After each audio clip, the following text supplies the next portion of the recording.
எந்த தப்பும் பண்ணவே இல்லப்பா. எனக்கு இதுக்கு சம்மந்தம் இல்லை. நீ சும்மா இருக்க கண்ணு, நான் பேசிக்கிறேன். ஐயா, அந்த நேரத்துல அவங்களுக்கு என்னையா வேலை? எக்ஸாம் பேப்பரை கலவட தான் வந்திருக்கானுங்க.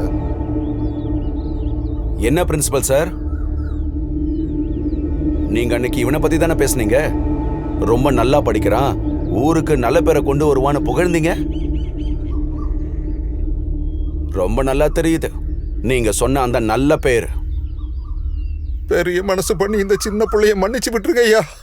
இவன் சின்ன பையனா? தெரியாம திருடிட்டான்னு நீ சொன்னது பணம் இல்லடா, நாளைய சமுதாயத்தோட எதிர்காலத்தை. இதுக்குதானா என் புள்ள ஃபர்ஸ்ட் என் புள்ள ஃபர்ஸ்ட்னு ஊரெல்லாம் தினம் பீத்திட்டு திரிஞ்சிட்டு இருந்த? இந்த திருட்டு வேலை பண்ணி ஃபர்ஸ்ட் வரதுக்கு நீ சும்மாவே வாய் மூடுமா? இருக்கலாம். நான் பேசிட்டு இருக்கேன்ல. இந்த வாட்டி மன்னிச்சு விடுங்க ஐயா. மறுபடியும் இந்த மாதிரி தப்பு வராம நான் பாத்துக்கிறேன் ஐயா.